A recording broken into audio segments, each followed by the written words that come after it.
which Leslie Packer and I, we did that on Wednesday, right? We went in and have a fun time. We went to the Health and Justice Building on University Avenue, and we fast cast there. You can also drop off your ballots. If you fast cast, make sure you take your completed envelope and seal it shut, and they will and your driver's license, and they'll make sure that you are taken care of that way. They are very wonderful. If you would like to do that at any of the locations tomorrow, you can both fast cast and drop off your ballot. The locations are several, and most of the cities across the county, and you will want to check the website if you do not. And I believe it's located inside your instructions in here.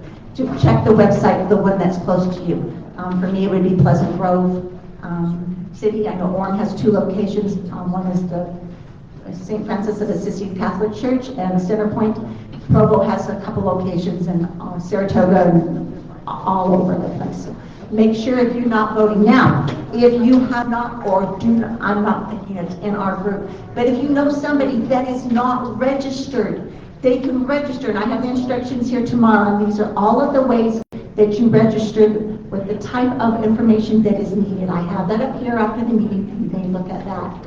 So, and if you register at that time, you will vote provisionally.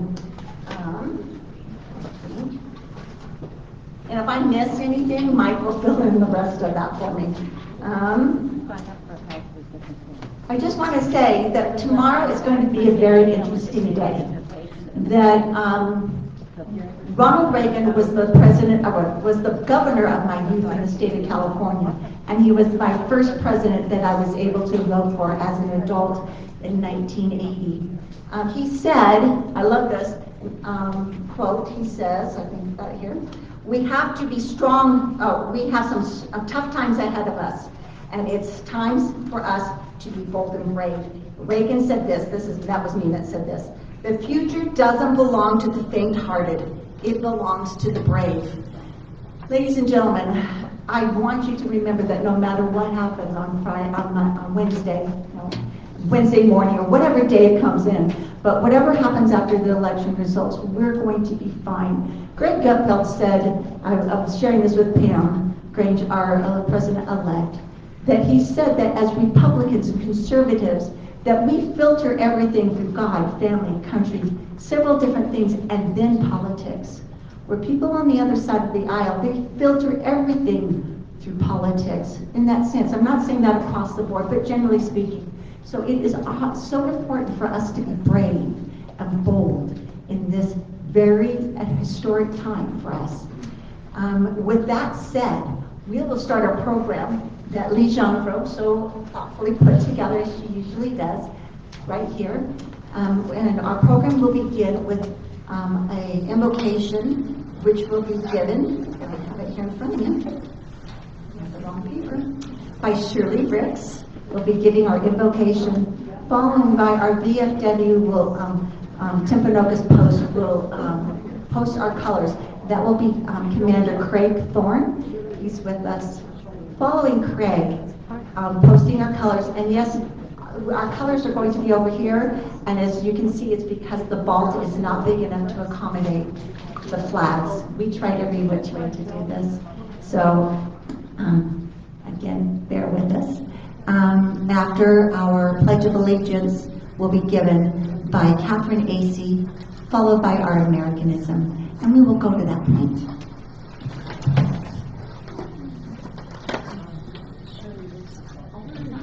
I should notice, Shirley Ricks is not here, so I'm going to ask Wendy Braithwaite to give our opening prayer. Is she here? Carolyn Wright. Oh, I'm sorry, Carolyn. Carolyn is going to give it. Yes, please. Thank you.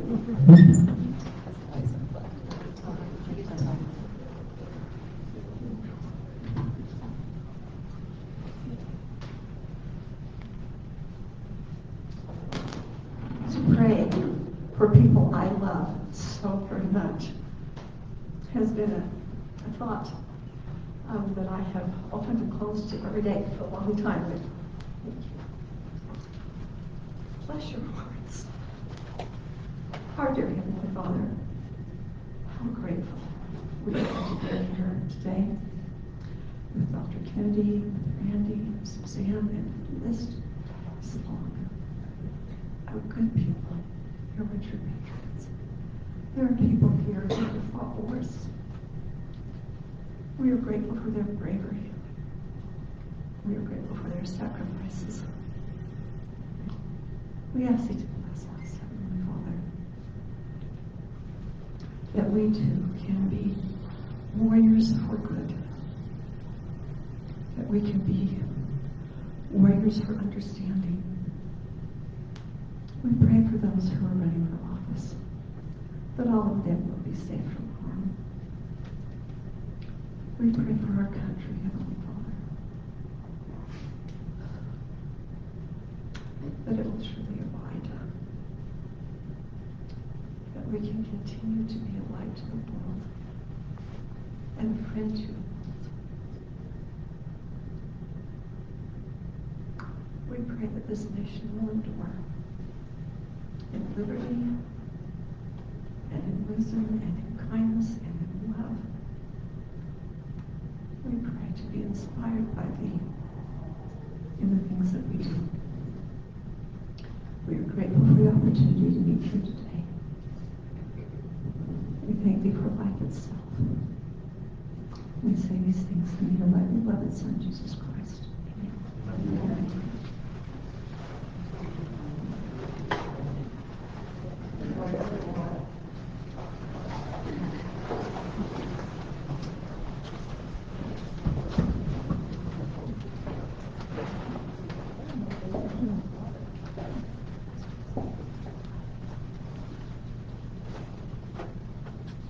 Ready? Pledge. I pledge allegiance to the flag of the United States of America and to the republic for which it stands, one nation under God, indivisible, with liberty and justice for all. Please be seated. Today's Americanism Minute is about the American Creed. By a show of hands, how many have ever heard the American's Creed? Okay, a few, I'm glad. The American's Creed is a title of a resolution passed by the United States House of Representatives April 3rd, 1918. It is a statement written in 1917 by William Tyler Page as an entry into a patriotic contest that he won. I will read it to you. I believe in the United States of America as a government of the people, by the people, for the people, whose just powers are derived from the consent of the governed, a democracy in a republic, a sovereign nation of many sovereign states, a perfect union, one and inseparable, established upon those principles of freedom, equality, justice, and humanity, for which American patriots sacrificed their lives and fortunes. I therefore believe it is my duty to my country to love it, to support its Constitution, to obey its laws, to respect its flag, and to defend it against all enemies. Thank you.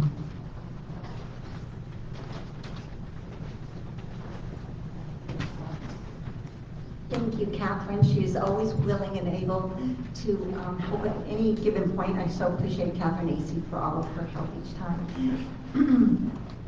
But I'd like to just mention a few people that I'm thankful for their willingness to help. We've got over here, we've got Judy Keller and Diana Nelson that are at our patriotic jewelry table. It's a great place if you are interested in, put even the jewelry table that we're going to be training a new person to help with that. So if that's something on that list that's going around, going back and forth, make sure that you get that filled out. That was a great place to know.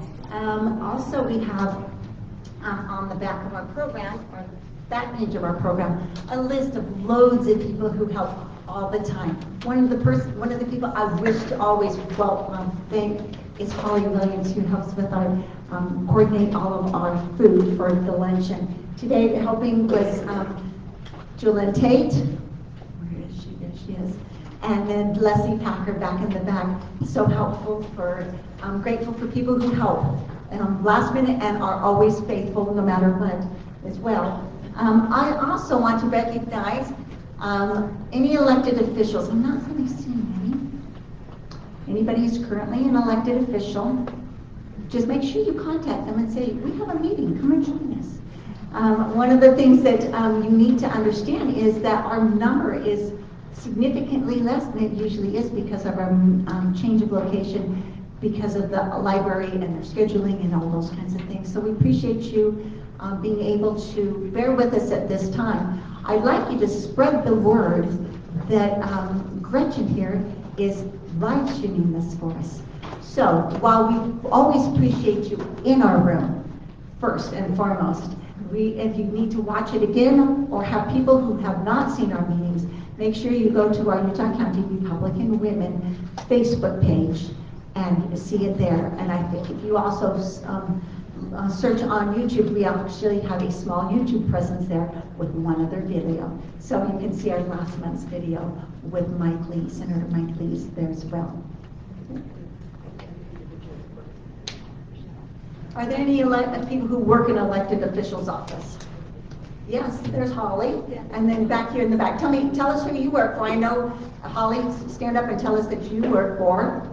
So I'm with the Office of Congressman Burgess Office. Thank you very much. And I'm Emily Wiscombe. I'm with Senator Mike Lee's office. Thank you, Emily, and appreciate that as well. Oh, yes, and then we've got, is it Jared? Jared. Yes, and you are with? I'm with Senator Kennedy, and we also wanted to let you guys know a few watch parties that are going on tomorrow. The first is the state GOP is having a watch party at the Sempre Event Center in Draper. And then we will be having a watch party in Provo at the Moxie building. I can give the addresses if you'd like. Sure. Okay. So the one in Draper for the state party is going to be 1283 East Mike Weir Drive, Draper. Will you spell that for us? Yes. So 1283 East Mike M-I-K-E Weir W-E-I-R Drive, Draper. And then the watch party that we'll be hosting, and we'd love for all of you to attend, is at the Moxie Building, 626 North Freedom Boulevard, Provo. And that was the one that's sponsored by Mike Kennedy and Katrina. When does it start? And when does the watch party start? The one for the state doors open at 6 o'clock, and ours doors open at 7. So they should both be great events. Now, we should have lots of good vibes at these two events. I know this one will be outstanding because anyway, I will gush in a moment about my Kennedy.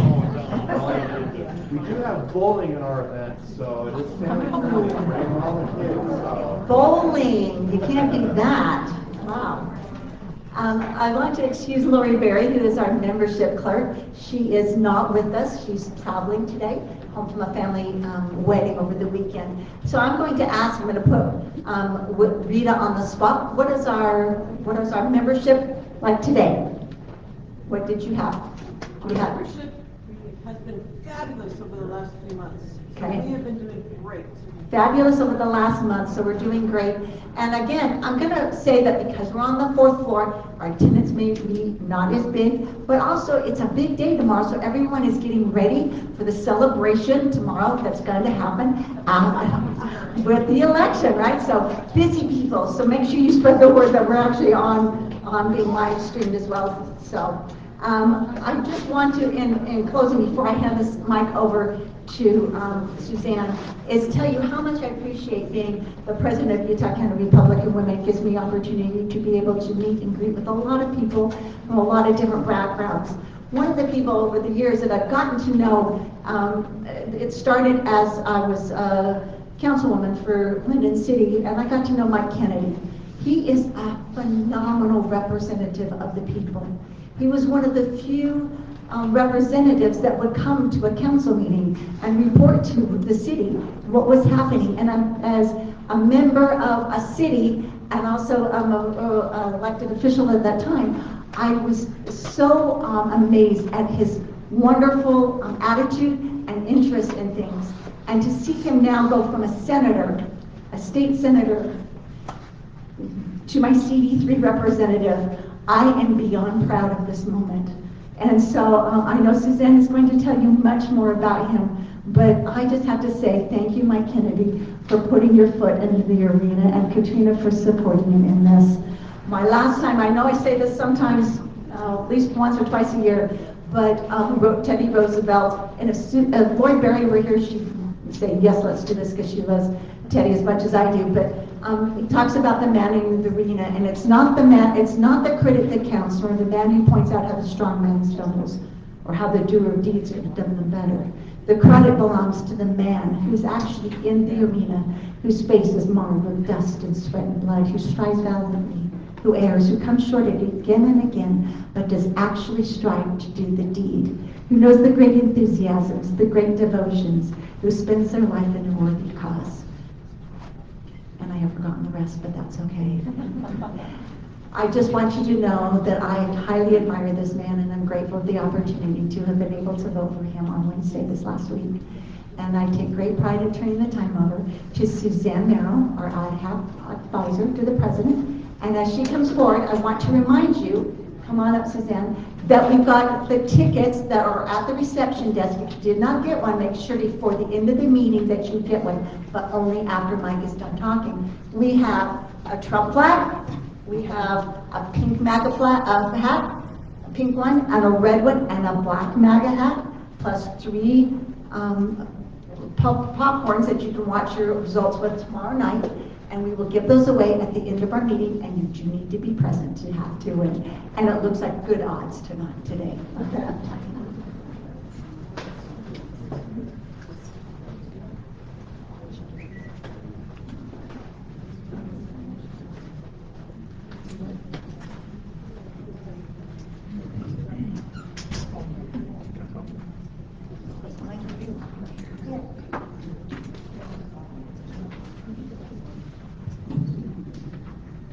I'm going to stand up very tall. Here we go. We've got a nice, wonderful group here. This is wonderful. You thought you couldn't find the room up here, but I think you did find it. It's wonderful. So, we are over the top thrilled to finally get Mike Kennedy to this spot. And we are truly fortunate to hear from him. We've waited for this for seemingly a long time. Maybe it's not long to him, but to us it is. If you voted, you've seen his name on the ballot. If you haven't voted, look for it. And the nice thing is he's running for Congressional District 3 that John Curtis used to have. We're so thrilled he's taking that spot. He's the one who's going to go to Washington and represent us with our conservative values, and yet be able to deal across the aisle. He is very influential at working with both sides. And we've seen it. He wins. We're thrilled with what he's able to do when he puts forth bills. So this has been a treat for us. But I think it's very weird when I looked over his history that he's not only a family physician, he's an attorney, a business owner, a father. He grew up in a single-parent household, working to put himself through college at BYU and later medical school and law school. So I looked up his age. I thought, how old is this man? All these years to put in this. And I think he's about 21.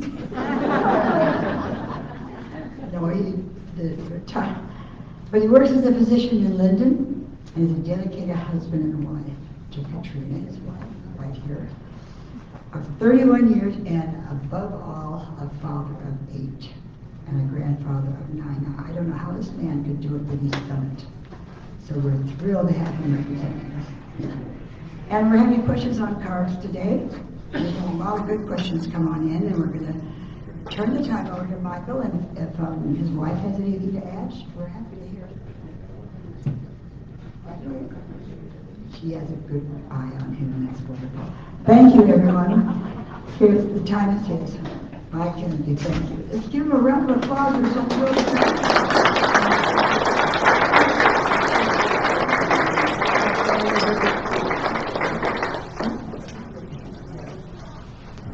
Utah County Republican Women, it's great to be with you. I'm Mike Kennedy, and I'm honored to be the candidate for Congressional District 3, as has been mentioned. And when I'm invited to the UCRW events, and I've been here many times over the years. Most of you know I've been in the state legislature for 10 years. I happened to be out for 2 years because I ran a race in 2018 against Mitt Romney. I was as a result, the 2 years I was out, but during all those 12 years, actually 10 plus 2 that I was out, every time I had an opportunity to come to the Utah County Republican Women meetings, I always wanted to come and made it here as often as I could. For 2 reasons. Number one is I love the Utah County Republican Women. You're an amazing group, smart and capable. But number two, I'm deathly afraid of Suzanne Merrill and the consequences that may come if I don't show up. So for those 2 reasons, and I don't want to be sacrilegious with this, but for God, I'll just say I love God and try to serve Him. But I'm also afraid of him because I know how powerful he is and that he knows everything. I'm not saying Suzanne Merrill is at that level, but she's getting close, in my opinion. So Suzanne and Randy and to the UCRW generally, thank you for having me here today. It's a pleasure to be here. So tomorrow's election day, and I've been running a campaign. So to go back to that, for 12 years I've been serving the public in one fashion or another. I was 6 years in the State House. And for 4 years, I've been in the state Senate. And during that time, I've had a lot of people complain about the United States of America and the state of whether it be our city, our county, our state, and of course our federal elections. And I thought a lot about that, and I think elected officials, kind of like the doctor world that I live in on a regular basis, is our job is to find problems, understand the problems, and try to solve those problems. That's what elected officials should do. But in hearing those complaints, sometimes I think of the other side of those complaints is the United States of America has challenges. I admit that. And I've heard a lot of criticisms of the United States of America or the state of Utah and the things that the state legislature has done or that we've done in politics. And I think, well, okay, yeah, there's lots of problems, but would you want to live in Cuba? How about moving to Cuba? Do you want to live in Russia? How about moving to Brazil or Central America? Do you want to move someplace else? Where in the world would you might choose to live that's better than the United States of America? Because when it comes to places where dictators run, like the country like China or Russia, the United States of America has been and is and will continue to be a beacon of hope for people all over the world who, as God's children, want something better for themselves. They want something better for themselves. They want something better for their families. They want the future to be better. And we have problems. I know we have problems. And it is appropriate for us to bring those problems to our elected officials. But isn't it an amazing thing that we can actually pick our elected officials, that we can petition our government for redress, as we speak about in our founding documents, and that our government maybe even sometimes, not with the Harris and not with Kamala Harris and Joe Biden administration, but with the right people, we can actually petition for redress, and that there's hope that things will change. And I'll give you a couple frameworks on that, because I think many times we, and I'll say myself, and even you good people listening to this, we live below our privilege. And that is something that I'm really proud of the fact that Randy brought up. How many of you voted? And I think everybody in this room raised their hand, and I'm proud of you for that. I think that's outstanding.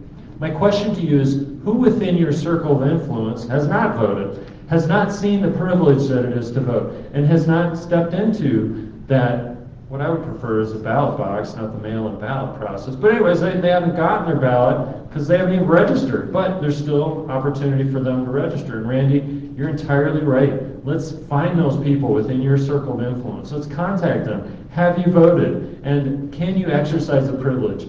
I've got two examples of what I'm talking about with living below our privilege.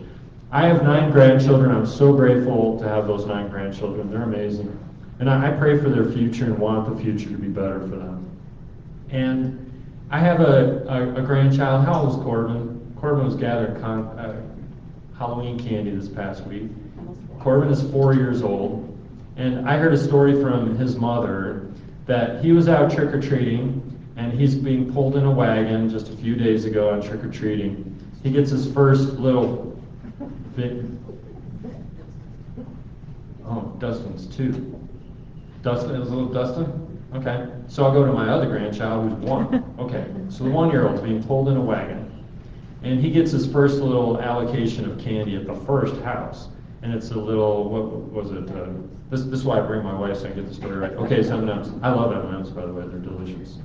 They're almost the devil to me as far as nutrition and doctor stuff, because I could eat a whole bag of those and lickety split. I know it's all terrible for me, but anyways, I love M&M's. So it sounds like the genetics for a love of M&M's transmitted to my grandchild, grandson, because he got his little allocation of M&M's, peeled that open, and then didn't hit another house the whole rest of the time, because he's just one M&M at a time. He's like, I got it, this is great, this is good enough for me, I don't need any more, without recognizing that there's an avalanche of candy out there, and that every house, Mr. Cutie Pie Dustin, he should be hitting up every house with his cuteness and getting a bunch more M&Ms so that he can have a 5-year supply of M&Ms instead of the 20 in this little candy bag that he got. It's just like, my grandson is living below his privilege. Now, that's probably going to keep him healthy on that level, but he's living below his privilege.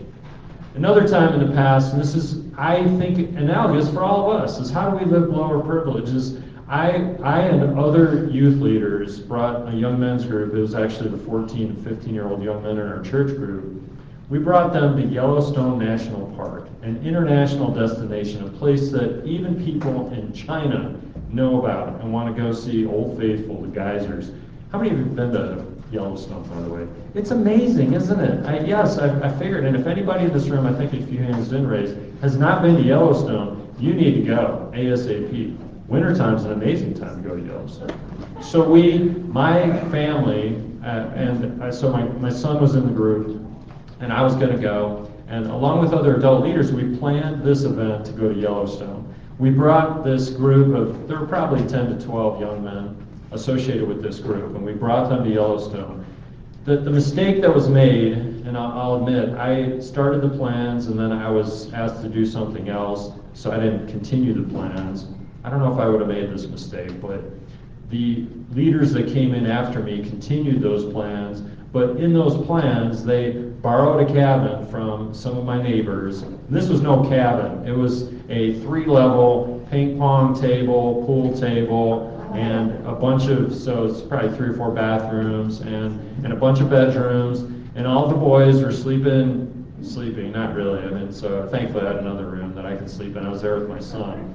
But they were all sleeping down in a common room and playing ping pong and pool. So when the day comes to go to Yellowstone, so we get there, we kind of unload and kind of have our food, and then the next day we're supposed to go to Yellowstone, and guess what? Not one of those kids wanted to go to Yellowstone. They all wanted to sit in the cabin and watch movies, and they wanted to play ping pong and pool instead of going to see international things. And frankly, as an adult, I wasn't in charge at that time. I was, my son was there, and actually my brother-in-law with his son, so a nephew was there on the other side of the family. And there was rebellion in the ranks. Why? Because the cabin was so comfortable that these fellows did not want to leave the cabin and go traipsing around the dirty wilds of Yellowstone and seeing dumb stuff like petrified trees that are 10 million years old and geysers that have been spouting from an ancient volcano that blasted the west like 10 million years ago and totally decimated, turned Yellowstone into a bowl now with all these geysers that are coming out, the geothermic events that there's sulfuric acid leaching out of the ground, dribbling into the Yellowstone River. And if you've been to Yellowstone, Yellowstone Falls is one of the most outstanding things I've ever seen in the history of my life experience. By the way, I'm 55 years old. I feel like I'm 155 years old with all the stuff that I've done, but my wife and children, grandchildren try to keep me grounded in just 55. Suzanne says it's young. I'm always grateful to be around Suzanne. I always get a little boost of youth out of her.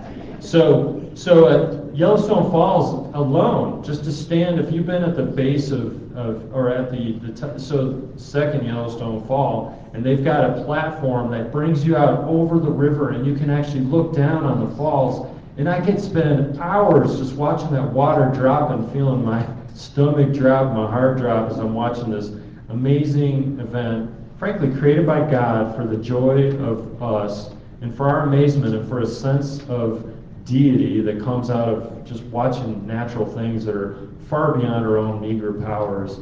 To be there in Yellowstone and these youth, 14 and 15-year-olds, and frankly young men, what do you expect of these kids? I mean, we should have, and I look back, they should have been in grimy tents, eating out of cans of beans out of cans with just plastic spoons. That's all they had, with a meager fire off to the side. And then they might have been willing and interested to go and explore Yellowstone. But my son and I, and my brother-in-law and his son, we actually, the four of us, went by ourselves to Yellowstone while all the rest of the kids and the youth leaders, who even the leaders couldn't muster the gumption to get out and go see Yellowstone. We were staying in Island Park, if you know Island Park, at a cabin there that a local person had loaned to these kids. That was a terrible mistake on their part, because don't ever give 14-year-olds reign of your cabin. It might burn and drown by the time the weekend's over. But anyways, that aside, so these kids we spent 3 days there, and none of them except my son and nephew went to Yellowstone. And I think of that loss of privilege, the fact that these fellows live below their privilege and may not ever even know what they miss. I think of this election. I think of the privilege we have to be in the United States of America. I think of the privilege that I have as a first-generation American on my dad's side, that my dad and grandfather and grandmother came across the border from Canada many years ago. My dad became a naturalized citizen when I was a child, and that my dad understands, and I understand, that through the privilege of being in the United States of America is that we can try. None of us are perfect. We all live below God's privilege that He's given to us, but we can try to live up to that privilege. And I promise to you, as your congressman, if you're willing to support me, and if the good people of Utah will support, I will live up to the privilege of being a first-generation American on my dad's side, growing up in a single family on a free lunch. I was a free lunch kid in school. I just worked hard with the books. I started raking leaves and cutting grass when I was 12 years old. And I've been working for now, goodness sake, let's do the math, 43 years? 43 years I've been working. I've had very few breaks as the medical school and law school and, goodness sake, raising the family. I've had very few breaks. And I'm willing to burn out my life's force on your behalf to try to live up to the privilege. Just try to live up to the privilege of being a citizen in the United States of America, being a representative of these people. And I'm committed to that. I love this country, and I believe Utah is, as Gary Herbert routinely would say when I listen to him over and over and over on the various venues that I've listened to, he would talk about on the United States flag, the brightest star in the flag is Utah. We know how to do it well in the state of Utah. We do an outstanding job here. We are kind and compassionate. We do not lean on government as the first answer for our problems. We try to solve problems ourselves. And I'm so proud to be a Utah and to be an advocate for what this place represents, that we are the type of people that are emblematic of United States citizens. We love our country, want to help. And when we don't win elections, do we go out and tip over cars and burn down buildings and throw bricks through windows and buildings in downtown Salt Lake? Do Republicans do that? No. When we lose elections, and we do lose elections, when we lose elections, we're very disappointed. We're fearful for our freedoms, for our opportunities, but we don't go tip over cars and burn down buildings. I see that on the other side, though. When other side loses elections, some of them seem intent on expressing that not through political means, but through violent means. Some do burn down buildings. Some do tip over cars. And I'll just say that's another living above our privilege, trying to live to the level of our privilege, is that when Wednesday morning rolls around, as we've talked about, is we need to be in our communities. We need to quell any tendencies for rebellion or civil war that some people seem intent upon. We need to make sure that we are civil in our efforts. And in fact, I'll just hold out, and I was shocked. Let me ask this question. It's always interesting to ask this when I get in front of a group. I had a debate with my Democrat opponent, which I hope none of you even know his name, but his name is on the ballot along with mine. I had a debate it's been 3 weeks ago, probably 2.5, 3 weeks ago, at BYU in this town, and I was on stage with that man, and we spent an hour debating policies. It's fine, it's what debates should be. And after that debate, it was the final comments were made and it was closed up. I walked across the stage to shake the hands of my Democrat opponent. Well, let me ask this before I get to that. How many of you watched that debate? This is funny. Hey, all 5 of you, thanks for watching my debate. It was so compelling, I know. The rest of you really missed something. We should sell tickets and get those popcorn jugs out so we can all enjoy the not very stimulating, frankly, not very entertaining debate that we did. But it was fun. I mean, it was, thankfully, I don't think I said anything terribly stupid. At least didn't make it to the front page of the news, so that's good. So we finished the debate that most of you did not watch, but maybe you could watch this part. Yes? But Dr. Kennedy, we want to know. I mean, we didn't. Oh, here come the excuses. Caroline, go ahead. We knew we would get to hear from you intimately today. Yeah, there you go. Thank you. Sorry, guys, so let's call that. Oh, it's funny. I don't watch the debates. They're pretty boring. But I was shocked. So I walk across the room, shake my Democrat opponent's hands, and tell him, thanks for coming, and thanks for running your race, and thanks for just being what you're supposed to be in the United States of America. This is what we do. And he swore. He actually used foul language on stage while he was mic'd up at BYU right after debating for Congressional District 3, and he swore. This is a family show. I'm not going to tell you what he said. You can actually read the articles. It was shocking. It was a reflection of, when I talk about bricks through windows and tipped over cars and burning buildings, and I'm not saying that my opponent do that, but the fact that as a candidate for Congress, as a man who's just finished a debate, as a person who is on BYU campus with certain standards that they adhere to, and as the people would expect us as elected officials or as candidates for elected position, that we hold a certain esteem for the process, that we actually try to live up to the privilege, and that our public life is a reflection of our private life. And this man, in an unmiked circumstance, in fact, he swore at me, and I said, "You are on tape," and I walked away from him. And it turns out, he's not on tape, but I'm sure there's tape of this trash out there. He was heard. I mean, there was a swarm of people around him at the time, and he said those things to me, and I thought, if he's going to do that in these settings, like when he thinks he's not being listened to, what is it like when he's in private? What is it like when, if you were to select him, and there are people out there, I know I can't get 100% of the vote, but I hope I soundly defeat this individual, because he needs to be sent a message, even by liberals and Democrats. This is not how we act. We do not use foul language, especially in these settings. But I'll tell you, my private life is the same as my public life. My mom taught me all the swear words that are available, and I chose not to use them for my entire life. I think that kind of verbiage is the effort of a weak mind to express itself forcefully, as Spencer Kimball talked about. I do not need to use those kind of foul words to express myself. I will defeat you intellectually if you're going to talk to me. We will debate and discuss policies, and if necessary, I will take you down, but I do not need foul language to do that. And I found it to be offensive and frankly not reflective of the good people of Utah when my opponent is using those kind of language, that kind of language. And I'll say to you is that you need to live up to your privilege. You need to talk to your friends and family, even your liberal or Democrat friends and family, and you need to point out the fact that, how is this man, if he's going to be in that setting saying such things, what's he going to be like if people select him? And I know people are going to select him, and they're going to select others, but I'll promise to you, this is my wife of 32 years. I do not have any other relationships ever in my lifetime that are of any value to me. I have 8 children and 9 grandchildren. In fact, just this weekend, just yesterday, last night, we came back from Arizona where my 9th grandchild was blessed. He's a 4-month-old cute little man, he's a pudgy little dude. He's like he's like lifting a bowling ball. I mean, you gotta picking this little boy up.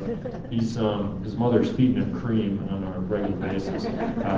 It's pretty impressive to see how big he is. But I am your servant because I believe in our future.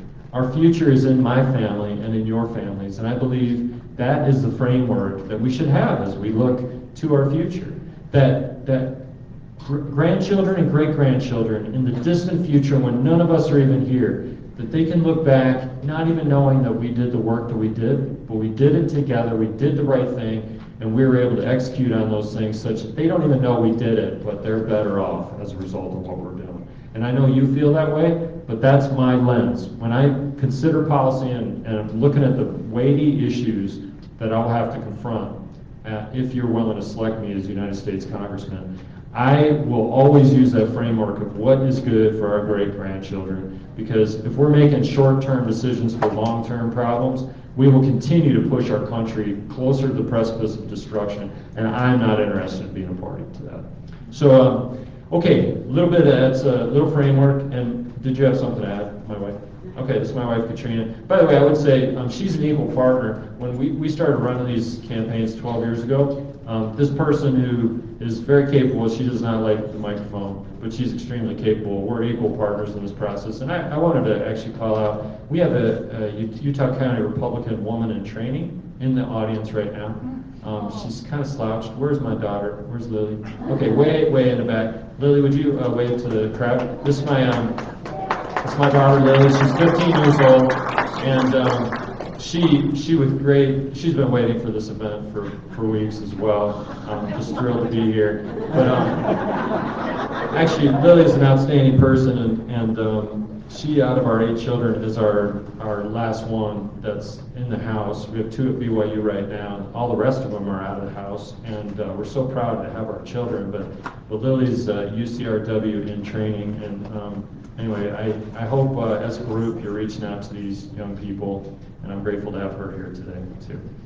Well, I want to talk about a few things that I'm focused on, and then let's get to the questions. Let's make sure we don't lose the time either. So where are we at with the time? Okay, so we got a few minutes. Did I 1:15? Is that 1:30. Okay, we got some time. Okay, great. So I want to talk about something that's really important to me right now, but I'm not hearing many questions about that. That's the international conflicts that are out there in our world. We'll talk about the debt and the border in just a minute. I want to talk about those as well. But I am deeply concerned with the feckless Biden administration, and if Harris wins, if we get another Democrat institution in this presidency, we're going to have more wars, and actually the dictators all over the world are going to see that as an opportunity for them to continue to march forward. We saw that with the Afghanistan withdrawal. We saw that we left hundreds of millions of dollars of equipment behind, Black Hawk helicopters for our enemies to figure out how to use, how to manufacture, and target against us. The Biden administration has been entirely silent on the amount of materials that we've left behind. That fact that we had 13 United States soldiers that were killed as a result of that feckless withdrawal from Afghanistan. And the Biden administration, Joe Biden specifically, has never mentioned any one of those 13 dead young men and young women that are on the watch of Joe Biden and a result of his terrible withdrawal from Afghanistan. And then included in that terrible travesty is the fact that we've got Afghanistan and Israel outright war in the Middle East, and the sense that we've got World War III on the march as a result of our president has been, in spite of the fact for 3.5 years they've told us he's the smartest man on the planet until he debated Donald Trump the first time and demonstrated his clinical dementia that is obvious, even from the most basic. And now the shocking components of Kamala Harris, who was there with him in the room by her own admission, watching this man fumble and bumble his way through the presidency, and now we're supposed to accept her, when in fact she was not even the nominee. Joe Biden was the nominee, and the bait and switch associated with this. If I was a Democrat, I would be dismayed to admit that I was a party to this entirely undemocratic process, where their nomination process selected Joe Biden, and then they dismiss him and they put him in a broom closet And now they expect us as United States citizens to take on their designee. That's embarrassing. I think the Democrat Party should be ashamed, but they and their continued media support systems, the Democrat machine, continue to foist upon the people of the United States of America a person, Kamala Harris, who does not have a leadership gene anywhere in her body. She has no capacity to do what she's being asked to do. She's supported by progressives. 90% of the people in the United States of America can't see eye to eye with the people that support Kamala Harris. And she, by chance and happenstance, is now a nominee for the President of the United States. She is one of the worst candidates, one of the least known candidates that I've ever seen in my lifetime. How about you, Suzanne Merrill, who she's seen a few more elections than I have. How about you? Have you seen a worse Democrat nominee in your lifetime? She's the worst. She's the left of Bernie Sanders. She's even left of Bernie Sanders, Suzanne says, and I agree with that assessment. As that person, she is so unknown, unvetted, but she's given a script and she goes out and tries to talk about joy and kindness, and I just think, boy, if the American people are bamboozled by this process, we have a lot of work to do here in the state of Utah to try to educate. So that is the candidate that we have, and at the same time, we have Donald Trump, who's one of the most well-known, well-vetted candidates. And in addition to that fact, twice on this campaign process, twice. When was the last time you heard anybody talk about the assassination attempts? The bullet that missed him by millimeters and actually cut his ear, but did not destroy that individual. And the fact that that has been swept under the rug and dismissed outright by a media who is merely trying to portray a candidate that they just hope has to win, even though she's got no capacity whatsoever to do this. The choice is clear to the United States of America's citizens. The fact that we have those two candidates above and that there's any debate is shocking to me, but we have to cross our fingers that things are going to turn out the right way. And the word on the street for me, I've been talking to lots of people. These are people in the know. Once you win the primary, the Republican primary in this state, everybody knows I'm going to win the election tomorrow, and I'm proud to be. I'm not all finished with this process, but I'm proud to likely be the winner tomorrow night with this campaign. We're happy to be in that position, but lots of people have been contacting me. And the word on the street is that it is a razor-thin margin, but that the winds are in the favor of Donald Trump. The presidency might be a Republican presidency. The Senate is almost surely going to be a Republican Senate. The House, also, there's some swing seats. There's about 10 seats in the country that are going to make the decision as to Democrat, Republican. It's going to be, if the House is Republican, then it's going to be a narrow Republican win. But we have been told that if we've got the presidency, the House, and the Senate, we've got the trifecta, that Speaker Johnson, at least on the House side, has said, you people out there that are in the process of getting elected, you plan on coming to Washington, you're going to stay here for 6 months, because we are going to pass our agenda and move this stuff forward. Because if it's not done now, we're going to end up getting this process run over as the next few years unfold. I believe it. So we've got this Biden administration that's going to sleep at the switch, and as a result, we've got war in Israel and Ukrainian war as well. And actually, I am very conflicted. I'm a big fan of freedom fighters, but how many of you want more hundreds of billions of dollars sent off to Ukraine without any sense of where it's going? I mean, you can kind of sense where I'm at with this, is let Ukraine fight their war, but we are not sending our young men and young women, for sure, we are not sending them off to Ukraine to die in foreign wars that are not in our national security interest. Absolutely not. But then the question is, why are we sending them money when we can sell them resources? And if they can't pay for those resources, we'll seize Russian assets and make them pay for it. That's the way it should be done. And I am not invested in ruining our national debt, sending off money.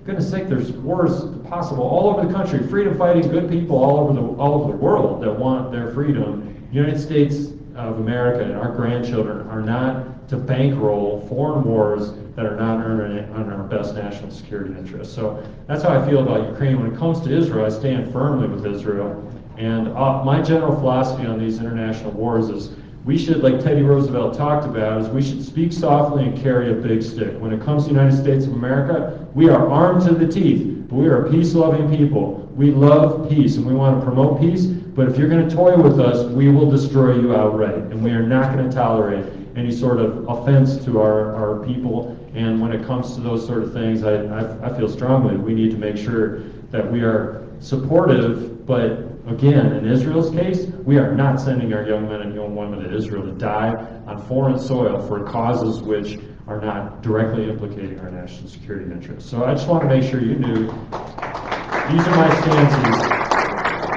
And when it comes to funding our military, making sure we stand firmly with these good young men and young women that are putting their lives on the line, they're putting their lives off to the side and putting their lives online. Well, online as they're offering to serve our country, is we need to stand with and support those people, but I'm not interested in sending those people off to foreign wars that are not directly implicating our national security interests. So I'm very invested in that. When it comes to our national debt, which is, to me, our greatest national defense weakness, is we need money.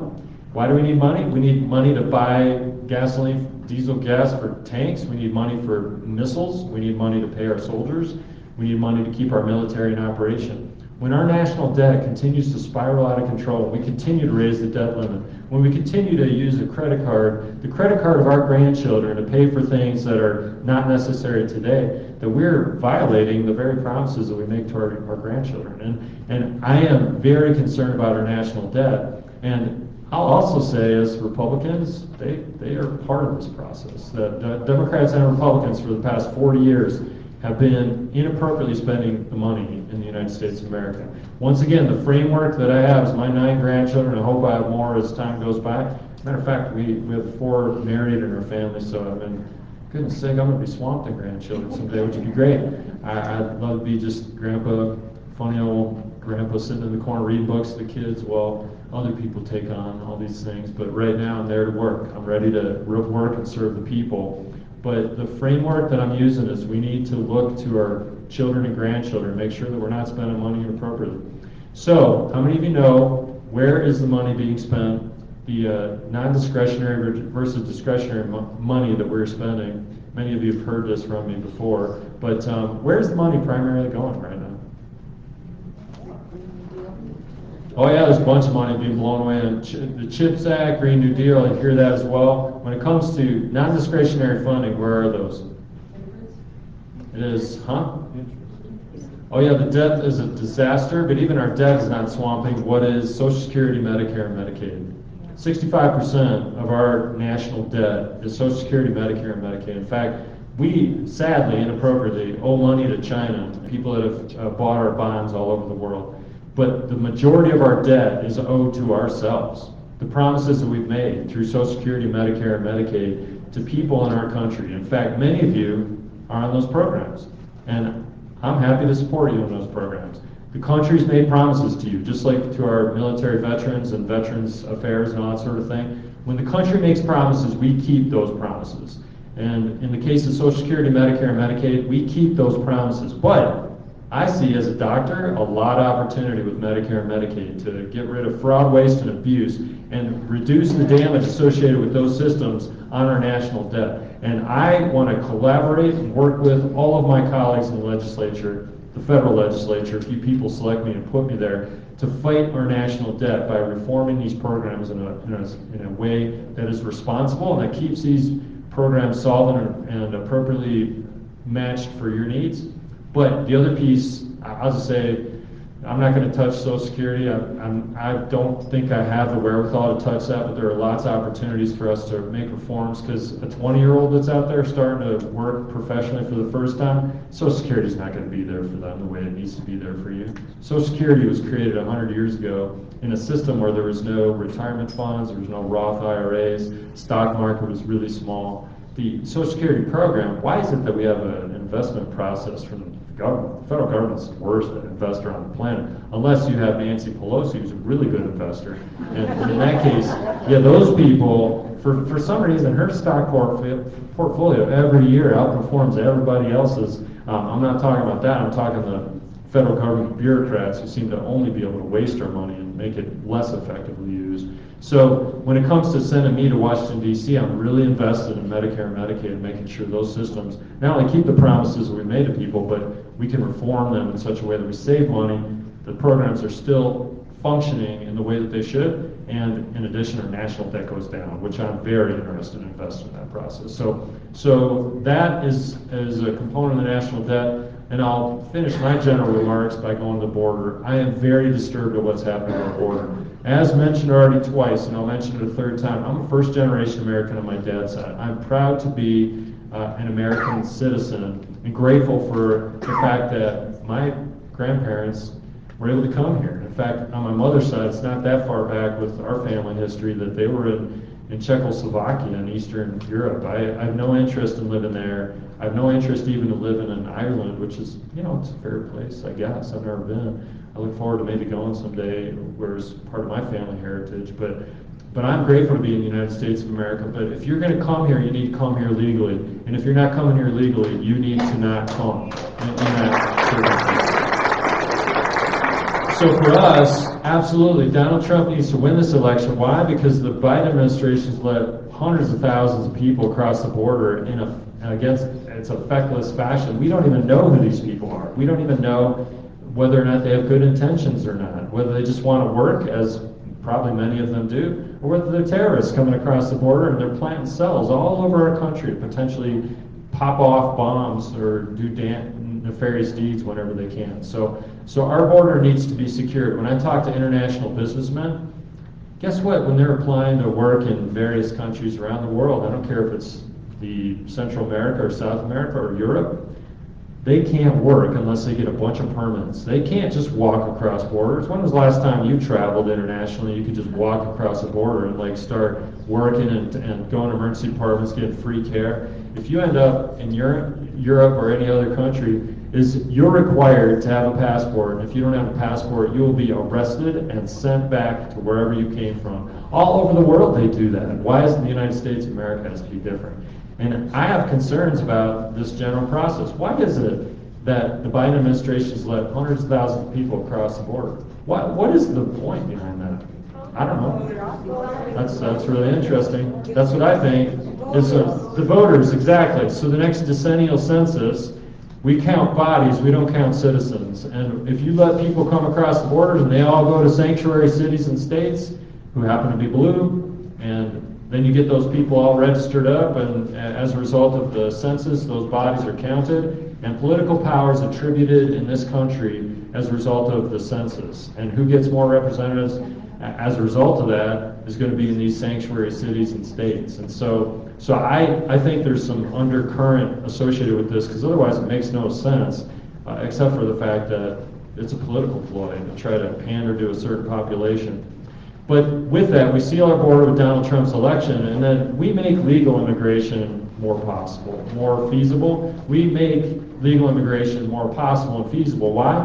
Because we need them here. Just like I'm grateful to be standing as a congressional candidate as a result of my grandparents coming across the border and being able to be in this country legally, is we need those people. Why? I just talked to a businessman yesterday. Every person that comes across the border illegally that through E-Verify they prove is not able to work, and this is in Arizona, which has a lot of issues. That's where I was yesterday for the baby blessing, and this person was telling me that they lose $5,000 for every individual that they've brought on that they thought was appropriate. They check the E-Verify, that person is dropped off, and they lose $5,000 as a business per person for the business effort of, oh, we thought you were legal, now you're not legal, and now we got to dismiss you. And just as a plain business proposition, they can't have that problem. This is the country's job. This is Congress's job to make sure our border is secure. So I stand firmly on that. But why do we need those people? We need those people to work. Actually,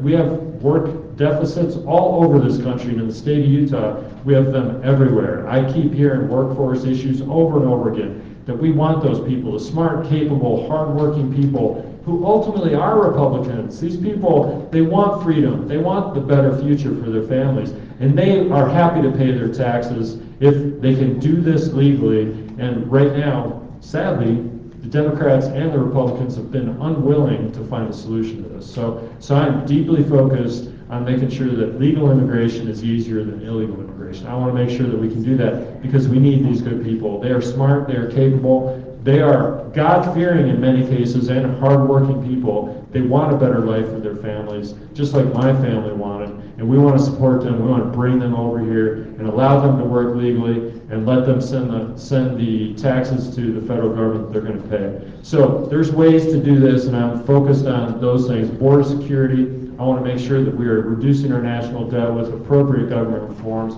And I'll just say to you, I will promise through my congressional service that with that lens of living up to the privilege that I have and that you have, I will never forget to represent you good people in the state of Utah as I serve you. Thank you very much for having me.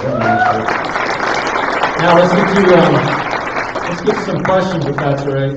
And I'll turn the hard ones over to Suzanne.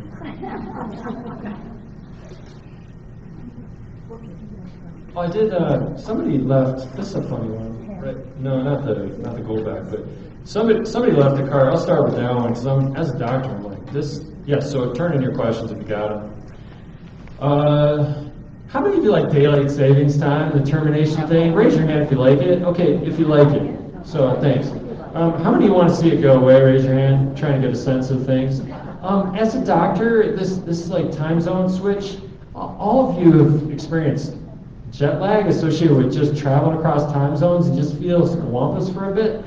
And I get, every time this comes around where daylight savings happens, there's a bunch of people with headaches and they're depressed and they're feeling tired. And often there's no solution. I check their blood tests and I'm talking about all the things except the time switches that we do on a regular basis. So this question up here is protesting daylight savings, and this person wants it to go away. And actually, I'll just generally say for those that like it, okay, but I don't like daylight savings. We need to pick a time, and I don't really care what time it is. Just pick a time, and let's stick with that time. Like, can I just say it's an hour? Okay, let's just do 30 minutes. Let's just across the country. Let's just put 30 minutes. And actually, in the state of Utah, this is where the patchwork quilt just does not work. Is the state of Utah over and over in the legislature, as I've been there for the past 10 years, they brought bills and they are killed. You know what? How they're killed? The daylight savings bills are killed. Just to pick a time and be standard about that, they're killed by the ski industry for the wintertime skiing, and they're killed by the retail industry in the summer. The summertime, and actually the Business and Labor Committee always gets the bill, and the Business and Labor Committee always kills the bill to just pick a time and live at it. Why? And actually, I've never been on Business and Labor in the state legislature, but I have never seen a bill even make it to the House chamber or the Senate chamber because the ski industry wants the light in the morning so people come out and ski. And the retail industry in the summertime wants the light in the evening so that people come out and shop. At the base of that is money. But otherwise, the base of that is poor health and headaches and depression, and I'm just tired of it. So I say split the difference, but anyways, if it's out there and I get a chance to figure out, okay, what do we want to do in the United States of America? I don't care if you want to do this daylight savings or standard time or some call it Kennedy Standard Time, but split the difference 30 minutes. We'll just pick that 30 minutes and live on that for the rest of the, because I personally think daylight savings time is, that was an old idea that 80 years ago we should have dismissed. So anyway, that's kind of where I'm at with that question. I thought it was a funny question because this person is like desperately, please get rid of daylight savings time. Okay, this next question. It seems counterintuitive and very suspicious not to have our signatures on our ballots. Oh boy, yeah. Let's raise your hand if you, thanks, by the way, it's always interesting. I get a lot out of you, and I'd love to hear from you. This is the best way that I can do it is, how many of you like our current election process? Raise your hand if you're good with what we're currently doing. Okay, how many of you feel concerned about our current election process and what we're doing in the state of Utah? I tried to open I opened a bill file and tried to get it in the Senate moving forward that would allow counties to even have the choice to do in-person voting, and I couldn't even get that bill out of rules. They wouldn't even, the Senate leadership wouldn't let that out of rules. And Well, I just like the good old days of showing up with my driver's license and standing in line with my neighbors, and we would chat and complain and just talk about stuff at the local elementary school. We would be in the gymnasium for a period of time, and then I'd go into the little ballot box, and originally it was, punch the card and hanging chads and year 2000, all that fun stuff, the pregnant chad and all that stuff. Yeah, I like punching the cards. I think it was kind of fun, And in the course of my life, doing medical law school, I filled out lots of bubbles on Scantron sheets, and I think that stuff's fun. I'm pretty good at tests, so I like the ballot box. I think it was fun to go, and I love the driver's identification verification process, the fact that I could visit with my neighbors, and if I would stand in line for 90 to 120 minutes, I didn't care. It's just something that we should do, right? I've been voting since 1988 was when I was old enough to vote in my first election. And I was a missionary at the time, and even I was a missionary in Arizona at the time, and I even got permission from my mission president to vote at that point, even though I was a missionary. And I was proud to actually start that process, and ever since I've been a consistent voter. I love to vote. I find it to be concerning that it is harder to get on an airplane than it is to vote in the United States of America. I mean, go ahead and use a signature to try to get on an airplane. They'll throw you out. The TSA is having none of that stuff. So, election security, I'm very concerned about that. I think there are, and I'll go to Aaron Davidson, who was referenced earlier. I know Aaron is working hard to try to make sure every ballot is from a legal citizen and that every ballot is appropriately counted. I appreciate that. Our county clerks are great people, and we need to support them. Certainly anybody that's going to try to denigrate these clerks and others that work in those offices, suggesting that they're nefarious, I am not going to participate in that process, but we should always look to secure our elections in every way possible. And I do have concerns about just a signature, and the computer's really good at that. It's like, well, I don't know, man. I took the bar exam, I took the MCAT exam, I've taken USMLE 1, 2, and 3. Every one of those exams, I had to present a driver's license and my face at those exams to make sure I wasn't cheating my way through those exams. And I think we need to have higher security for our elections. And if you don't have a driver's license, and if you don't want to stand in line, I guess I'm wondering what the hard thing is about that. It's the United States of America. Live up to the privilege. It's a great privilege for us to be a part of this process. So I share those concerns that signatures on the ballots. Whatever innovations that we can use to make the ballot more secure, I'm with you on this, and want to do everything I can.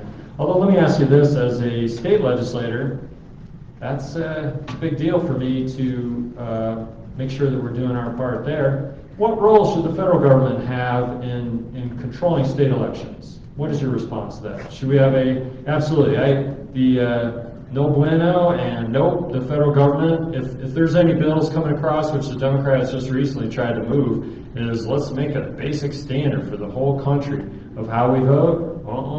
I know California does it wrong. I know they do it wrong. They do so many things wrong that, yes, I suppose we could all say, well, yeah, we'll tell California how to do things. No, I do not want the federal government involved in how Utah runs its elections. But for that, you need to hold your state legislature, and we need to hold our state legislature accountable. We need to hold the lieutenant governor, who's currently in charge of elections, responsible. And Brady Brammer, by the way, many of you may know, so Saturday, Brady Brammer is the representative of my district. He is now becoming my Senate replacement, and he has actually said he wants to move elections out of the lieutenant governor's office and make a different office that's responsible and independently responsible for elections. Amen to that. Let's go support Brady. If you support that, I think that's great policy. And as a state senator, he has a total right to do that. But I'll promise to you, as your congressman, I am not going to try to have the United States government come in and tell Utah how to do its elections. That's a disaster in the making. Federal government should be limited in what it does, and we should stick to the Constitution. Okay, next question. I want to know why Utah taxes Social Security and state retirement wages. That is a constant discussion and debate, and I entirely support getting rid of that too. I think it's when you've put in your dues, you've paid your taxes over all these years. We are constantly working on that. Every tax cut costs the government money, Absolutely. Put the government on a tight belt. You make those people work and they should have less money. Every time they have a surplus, it always disturbs me because, oh, the government has a surplus. Yeah, well, all that came out of your pockets and my pockets. So let's make sure the government doesn't have a surplus. And when I can cut taxes anywhere, especially in this case, the Social Security tax, I'm in favor of that. I'm proud to stand on it. We've cut taxes $1 billion in the past year for the state of Utah. But everybody wants their taxes cut some way, and when I can lower the rate and broaden the base, in the case of income tax, we cut the income tax. I'm proud of that fact because we need to cut the taxes on those that are producing the income and building the businesses in our state. So with all due respect, that is continually a conversation point. I certainly cut those the taxes on Social Security, but in Congress, of course, I'll be in a different position. They do talk about next year is going to be the year of the tax. I'm afraid next year is going to be the year of the war, international war. I'm afraid that things might change a lot. We always say what things are going to be until 9/11 happens, and all of a sudden we're recognizing what we've got to deal with, and who knows what's going to come next year. But if it is the year of the tax next year, and I'm very excited about this, we make the Trump tax cuts permanent. Absolutely we do. Oh, well, that's going to put the government on a tighter belt? Absolutely. Put the government on a tight belt. You put those people, they should stress about their budgets, and we should not borrow money to pay those extra debts. We should eliminate waste and inefficiency in government and make the taxes. You live on a budget, I live on a budget. The federal government should live on a budget. So when it comes to that, I want to make sure that we're cutting taxes everywhere we can. When it comes to the Trump tax cuts, oh, that's going to make the national debt worse. No, it's not, because we're going to grow the economy. We're going to energy, and actually I haven't talked about energy and the economy, but we are going to let our energy and the capabilities in the state of Utah and throughout the country to generate energy in a clean and effective fashion. We're going to unleash those people, and we're going to sell natural gas to Europe that is coming directly out of Utah and out of the United States of America. And we are going to, our number one export should be energy. That's going to reduce our national debt by growing our economy. So we can actually enhance the Trump tax cuts and at the same time not ruin our national debt by expanding the economy. I'm a big fan of that stuff. Okay, let's see. This is a question. Big pharma, healthcare system, how our healthcare system is keeping people ill, drugs. Absolutely, I'm familiar with these people. Somebody mentions some people, Casey and Calamines. I'll speak on the healthcare side. I've been really concerned about the fact that, in fact, I'll point to I was employed for 12 years at the University of Utah. This is not a reflection of the University of Utah specifically, but crudely as he said it, an administrator in the University of Utah was saying it to us as providers in the past. He said, the only thing we get paid for is butts in seats, is what he said. I'm like, that's disgusting. What are you talking about? But when it comes to hospitals, they're not paid unless people are sick and in bed. When it comes to my medical office, if I'm not seeing people, I'm not getting paid. So then you think, well, what is it that moves our healthcare economy? Sickness, which is terrible. We just wait for everybody to get sick, and we treat them. So the struggle that I have, I feel sometimes like I'm nowhere near as good as John the Baptist, obviously, but I feel like I'm wearing camel hair out in the wilderness eating locusts, just trying to, one lone voice in the wilderness, trying to say a good message of, you know what, if you'd stop drinking Monster and Full Throttle and Mountain Dew every day, 64 ounces, and if you would stop eating Burger King and McDonald's and stopping at convenience stores so you could have your lunch and breakfast there, that maybe the heart attack, strokes, diabetes, and high blood pressure would go down, and we would ultimately have healthier people that are not sick and butts in seats at the University of Utah so that they're full of diabetes and amputations and things like that. So I am invested in promoting health and well-being, preventative care everywhere we can. I want to make sure that people are healthy, but as the John the Baptist analogy comes up, is I'm a lone voice in the wilderness trying to convince people to give up these things that they love to do. And I pointed out the Halloween candy, the M&Ms that I love to eat on a regular basis, although I try not to eat them on a regular basis. Otherwise, I would be 150 pounds heavier than I am at this point. But for that, we need we need a lot more industry responsibility associated with this. The industry runs unfettered. They have trillions of dollars of marketing that the industry promoting unhealthy products is going to push. And then we have trillions of dollars of benefit that comes out of the pharma and the hospital and the healthcare system and selling reported health to people when in fact they can promote a lot of these things themselves. So big fan of we should drink water, we should go on a 30-minute walk 5 days a week, and we should all get our preventative care services stuff done. I'm a big fan of mammograms.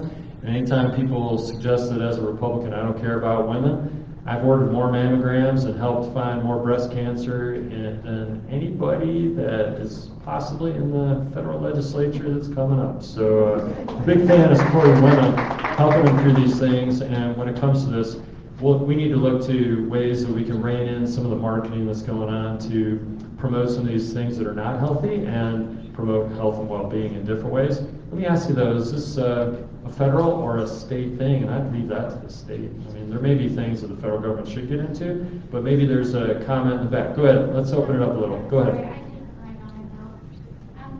I just was wondering, can we get rid of the Signatures for?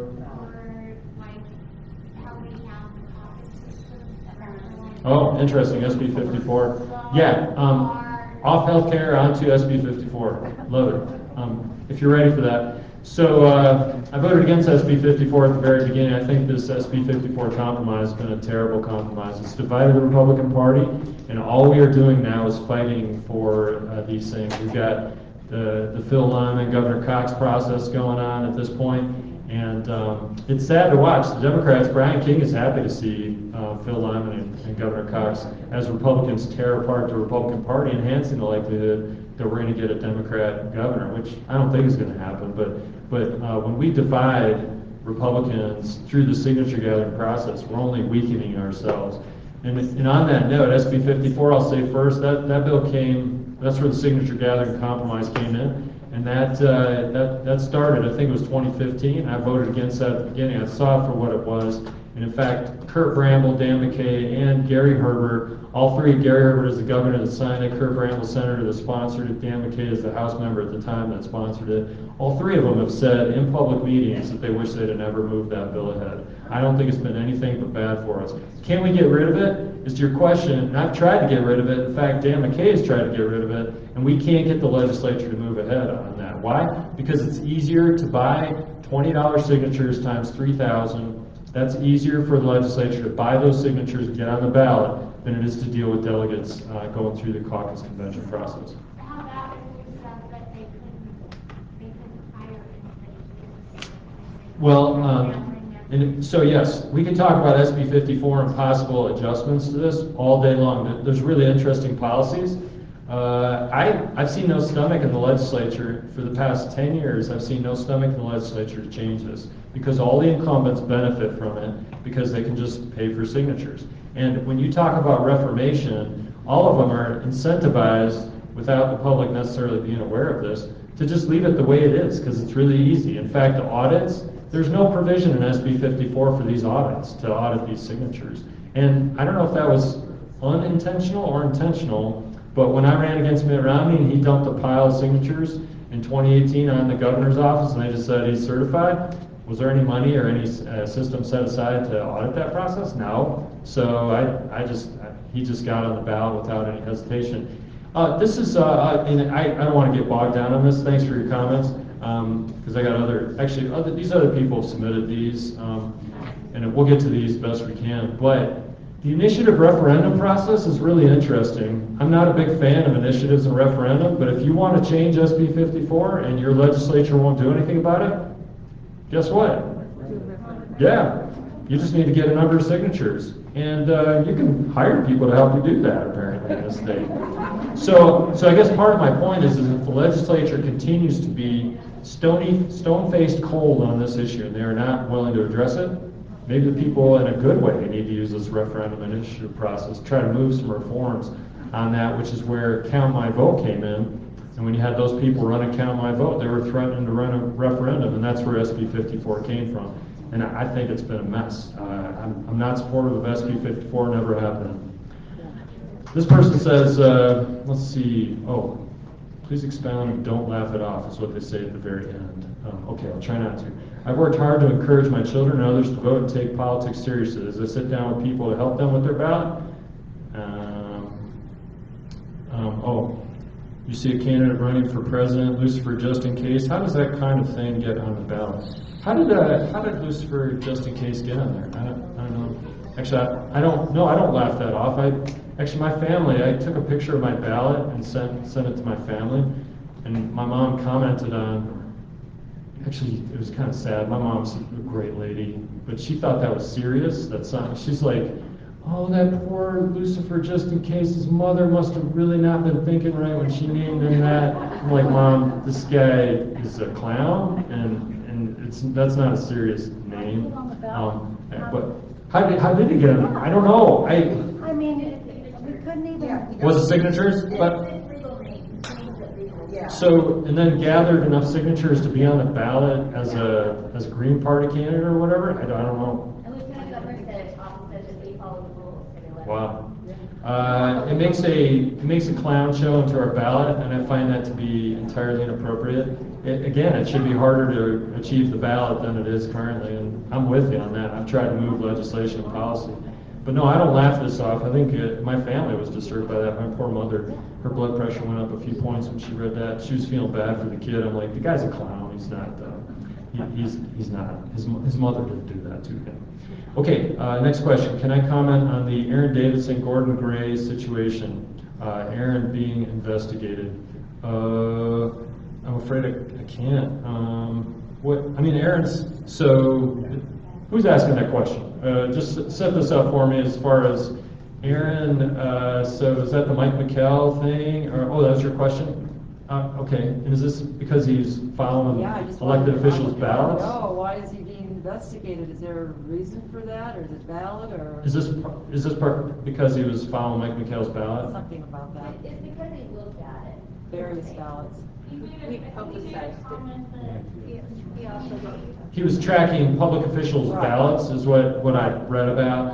I think it was, he made a comment that that particular person didn't fill in the bubble right. No, they didn't do a stamp. Oh, stamp. They were put a stamp on his envelope and did it. So they weren't, I think they didn't want to count the vote or something because he didn't like mail it in. No. And you don't have to put a stamp because. So, I'll just say on that note, and that God bless anybody serving in public office, and these are tough spots, but when I submit as an elected official my ballot, I expect it to be confidential, and the idea that somebody sitting in a position like that is going to watch Mike Kennedy's ballot through the process, not only knowing how did I submit my ballot, but maybe even, let me see what he did on this. That's concerning to me. I think our ballots should be secret. I'm a public official, and I guess I have more scrutiny than average people, but there is a certain amount of ballot sanctity that comes along. Is Aaron Davidson, I have no question that Aaron Davidson's not looking at anybody's ballot specifically, but if there is a question of that, we should answer the question through a neutral arbitrage process, and in that case, prove the merits of it. I'm not sure otherwise what's going on with that. Thanks for that conundrum of a question there. Yes? There is a process in which anybody can find out how a ballot was submitted, not what the ballot was. Right. So. Yeah, and actually I that's what he's understand. claiming. Okay, so in every ballot can be tracked in its process, but ultimately the ballot should be secret for all of us. Okay, we'll do just a couple more and then let's turn it back over to these fine ladies.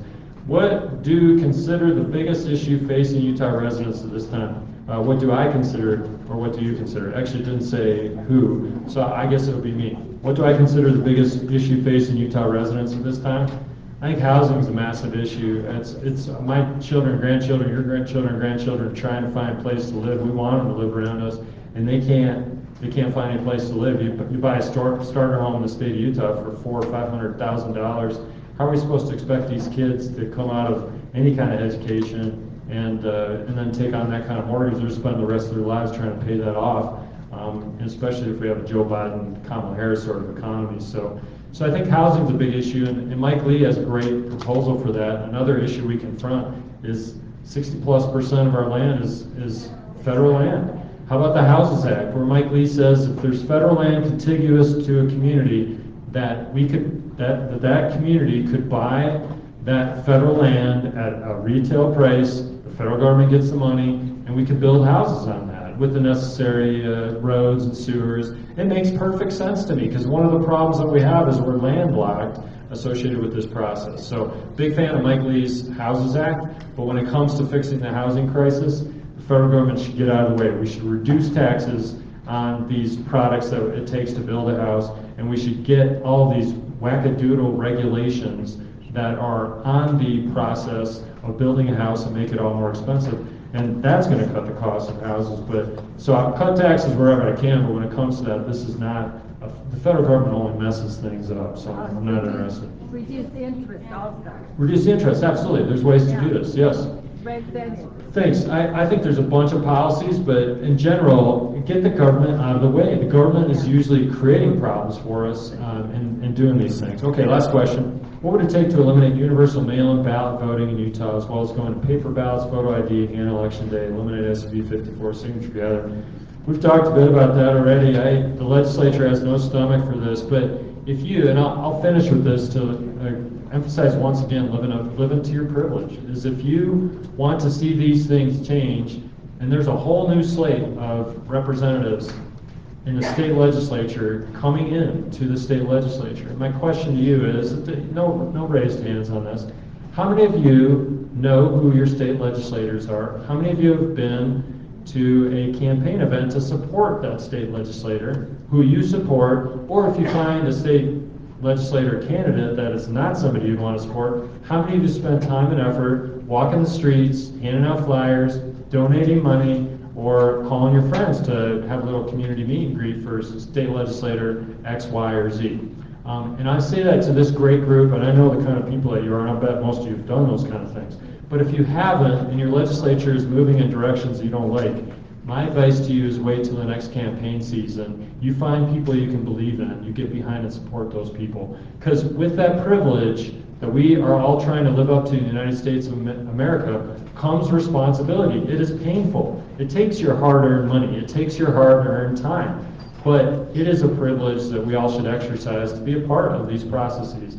And I'll go back to the question I asked at the beginning is, we got problems in the United States of America. You want to move anywhere else? Is there a better country on this planet, in the history of the world, that you'd like to move to? Not for me. I'm in it to win it in the United States of America. This place is amazing, and I am grateful to be here with you, that we can even have this meeting, because I know in countries around the world, this meeting would have been broken up by heavy-handed thugs who would have come in and shut down this meeting, because it's not the Communist Chinese Party's talking points that we're talking about here today. So I'm grateful to be here with you. Let's all support those candidates that are actually going to make these changes that we want to see happen. And one final comment from my friend in front.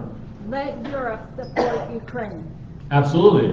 Thank you. Let Europe support Ukraine. You got other comments? I'll be around for a few minutes after. My wife has to leave with the Utah County Republican woman in training, Lily, who's she's got to get off to I think some other activity. But thanks for having us today as a family. We're grateful to serve you, and God bless the United States of America.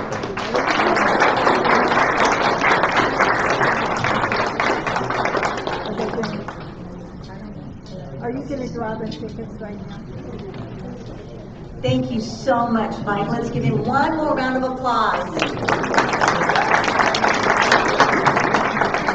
Just remember, you do need to be present for the drawing that's coming up in a moment. So, let's see. Diana, do you think you can give me the jar that has all the raffles on them? That might draw the tickets. Oh, that's a good idea.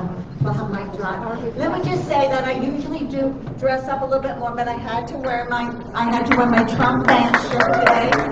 That's how I voted. Yeah, I'm gonna say lots of prayers for that. So, let me just say that as we prepare for this raffle really quickly, we've got 7, 1, 2, 3, I can count. 7, I'm not a Democrat, I can count.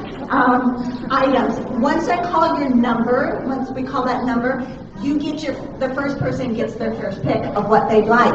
Again, we've got 3 buckets of popcorn, a flag, a pink and a red MAGA hat, and a dark MAGA hat. I just really want to say in closing is all wonderful comments by our soon-to-be new Congressman for CD3, Mike Kennedy, is that it's been an interesting week with some of the things that have been said, and this body of Utah County Republican women is the epitome of what the other side hates. We are capable, we are compassionate, we are able-bodied women, no matter what somebody else on the left, some surrogate for Harris has said about us. As women, we are able to do things, and you show that each and every time you do something to support our country, and I appreciate all of you for that. And wonderful things about the Republicans is about our big tent, and we see that with RFK, with Elon Musk, and Tulsi Gabbard, and on and on. All the people that are coming into our tent, please include those people in your lives that are on a little bit of the outskirts. Make sure that you are inclusive in them, with them in your lives. Don't be exclusive, because that is not where we get to have an advancement of our platform as Republicans. So let's see. Let's have Mike choose the first one. Is it Aesop's fable of trying to get the monkey trying to get the hand out of the jar? Okay, the last, get your tickets out. The last 4 digits are 255. 255. You only get a moment. That's why I was talking, so that you can get your tickets out. 255. We're going to have Mike draw another one. Nobody's got that one, okay. Maybe we'll just dump some out. Okay, 206. 206. Come on. We're just going to keep drawing these. I'm just going to leave these down here for you, Mike. He's gonna keep pulling them out, as I said. 206. Anybody said that? Okay, this next one, that's gone. 241. 241. Okay, come on up and take your first pick. Thank you, Mike. The second winner, hopefully, is 259. 259. 259. Nope, that one didn't go. Just choose anything up here. Will you help them?